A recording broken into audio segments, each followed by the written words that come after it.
Well, greetings. Once again, we're not at the Fredericktown Homestead.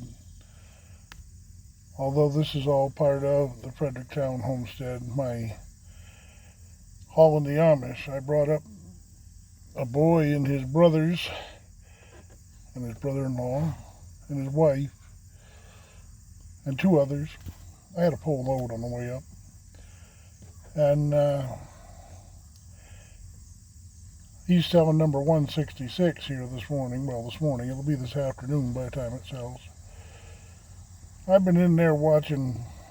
I posted some videos that I made this morning.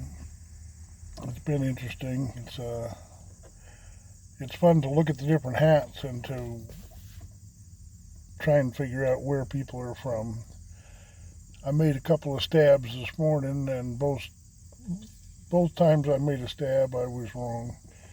Yesterday, I made a guess at one person's origin and hit the nail on the head. I talked to a man from Apple Creek yesterday, and I could tell from his dress and just his general overall being that he was either Wayne County or Holmes County, and he's from Apple Creek. Nice man. I had fun talking to him. He asked me, he says, now the people from Fredericktown, they haul for a dime a mile, right? And I said, no, we're still at a nickel a mile. And boy, that just brought the house down. He just thought that was the funniest thing that he ever heard. That was the best comeback he'd encountered on that one. That was fun. Yeah, my name's J.B. Brown. It has been for some time. The people that don't want a name but would rather have a number, such as the IRS, the DOT, the food stamp people, the county, most government agencies, they know me by the name on my birth certificate, but nobody that knows me calls me by that name, and if they do, I like to correct them. And if they persist, I don't count them as my friend. I just won't tolerate being called by that. There's a reason for that. I can't pick it out from visual cues. My original birth given name is very hard to pick out as I look at somebody. If I'm not hearing every consonant and every syllable and every vowel, and if I'm not concentrating to my utmost, picking my given name out, especially in its shortened form, are nigh on impossible because they're not visual. It's a non-visually, you just can't pick it out. But now JB, look at it when I say it. JB, pretty easy to pick out, at least for me. I can pick that out of a sentence. And I don't have to hear as much to know that they're referring to me, calling me or commanding me or whatever.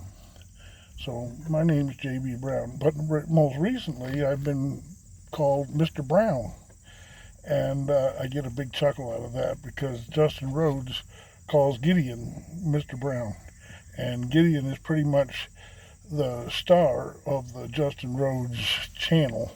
He is, wear your shoes, Mr. Brown, and I get a kick out of getting called Mr. Brown. That's what the family at the Fredericktown Homestead call me. That brings up the Fredericktown Homestead. I am the creator of the Fredericktown Homestead. I happened upon a farm. When I was looking, I found a farm, and it's a big one, much bigger than anybody could ever use for homesteading, but I'm trying to use it as a homestead and an education facility. I want to teach people what I've learned over my lifetime. I was born in 1951, And I farmed on 16 different farms. That's my best count. I mean, now that might be off by a few. My memory's not what it used to be, and but I'm thinking it's around 16 farms that I've worked on. I never owned a farm. I've every farm I've worked on, I always treated them as though they're my own, but I never owned a farm. As close as I had, I married a girl that had a 26-acre farm, all stone lined in Bradford, New Hampshire, and I treated that as my own for 15 years. But when I lost my hearing, I was kicked off of that farm. I was just too hard to live with without my hearing. Couldn't hear her speak, couldn't hear my son speak, couldn't watch TV, which was a big deal back then. And yeah, so now I'm on the homestead, and we've got a family living there. My idea for them, I don't hope their idea too, is to learn by doing. They're from Akron, they're from the city. They've got a good start. Gary knows how to cook, and Mike knows how to work, and it's just a matter of a little bit of guidance here and there, and they're off and running. The farm looks 100% better since they've gotten there. They've brought in truckload after truckload of stuff and filled the house with stuff. But that's all getting sorted out and put away slowly but sure. We still got a big hamper load on the bathroom counter, which it'll get put away eventually. It's just we need to find more places. I need to make more shelves. I like to make shelves. I get paid in wood oftentimes by my own choice from my customers. My Amish customers sometimes pay me in wood. And when I got home last night, there was a huge pile of 1.5 by 3.5 by 4s, all hardwood, and a huge pile. I mean, that was like nigh on a cord, I would say, of wood there, of 3.5 inch wide, 1.5 inch thick, and 4 foot long. And in amongst it, there was probably 6 pallets. And so that's all wood that can be used. I have a planer. I like planing wood, making it pretty. And I like to always plane it before I use it. But Mike he made a set of shelves yesterday for the basement. That was out of necessity because Gary's been canning and the kitchen was getting overrun by full ball jars.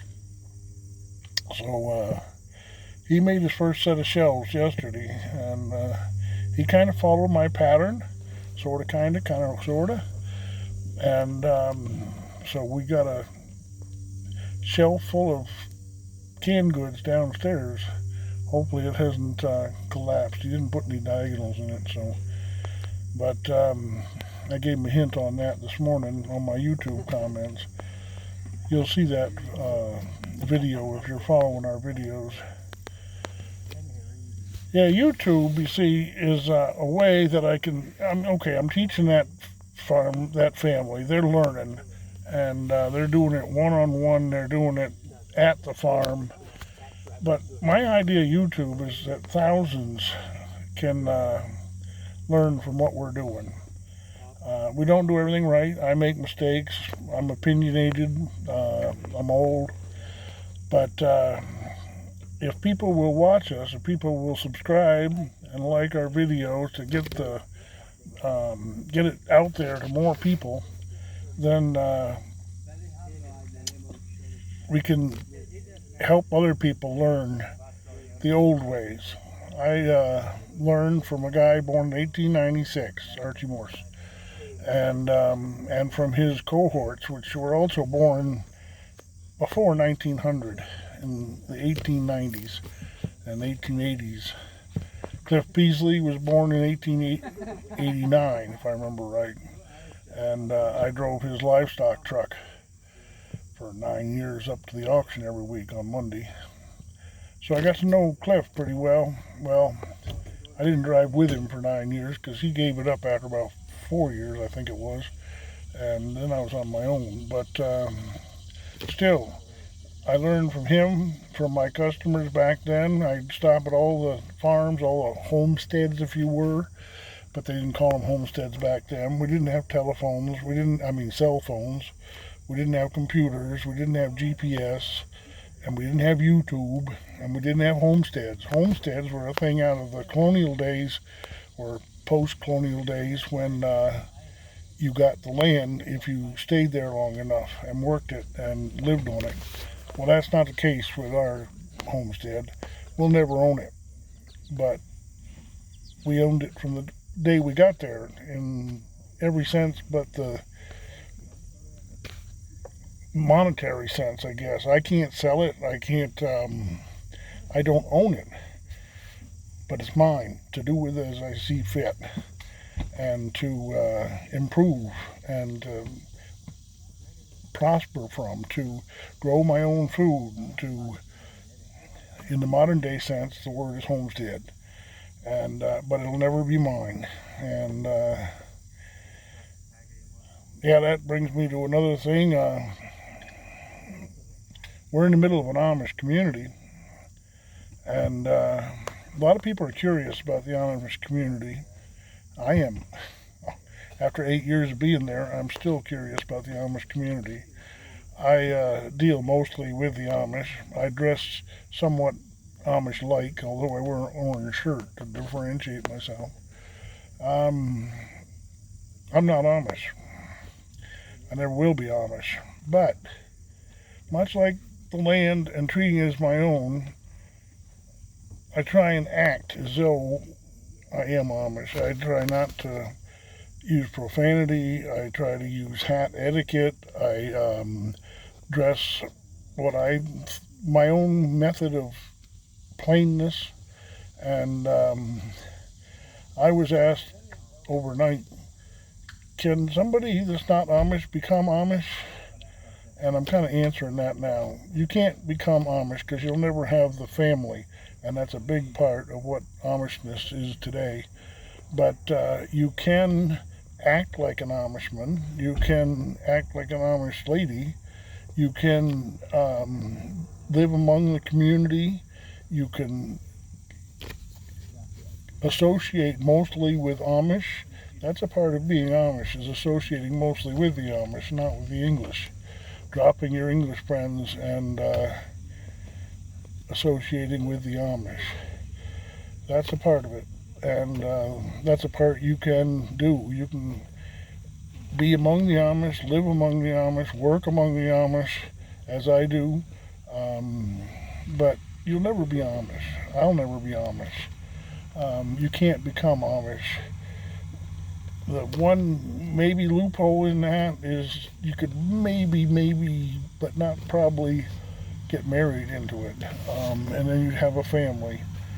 But like me, I have no family per se. I got my brother and my half sister and my brother's boy, and I have a boy in New Hampshire that's half.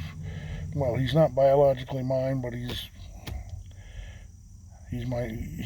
born to me when I was married to his mom, by artificial insemination and in vitro and the whole 9 yards. But I don't have a family per se. I don't associate with any of those people other than my brother's boy.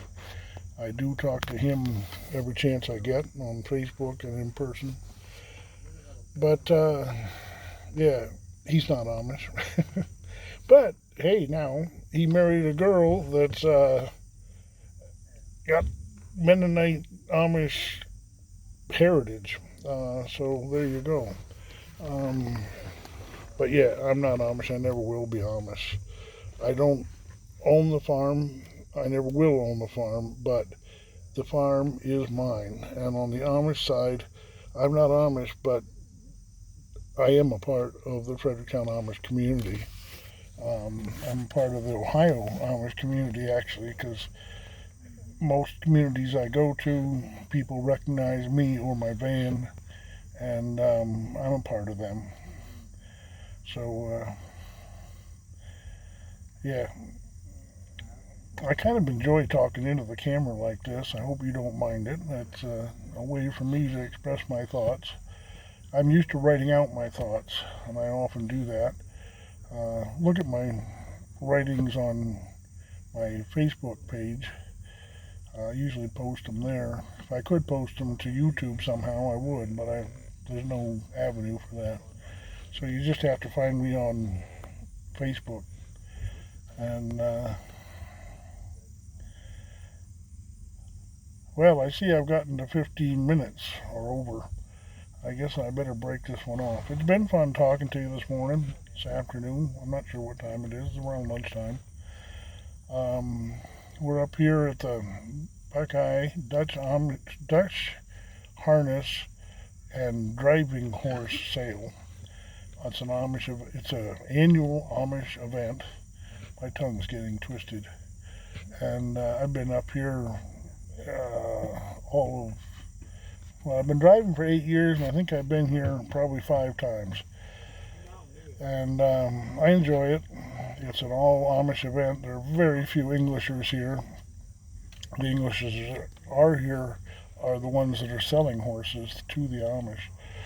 But most everybody here is Amish to some degree. The only thing that's in common about all Amishmen is that they're all different. I like saying that. Alright, I'll let you get on to other videos. This has gotten kind of long, so I'll let you get to the other videos. I hope you'll subscribe. We need that in order to make this channel grow, in order to reach out to more people so that they can learn from us, hopefully, and see the Amish way of life somewhat. I can't film a lot of it, but I film what I can. Sometimes I get in trouble for it. Alright, I'll let you go. God bless.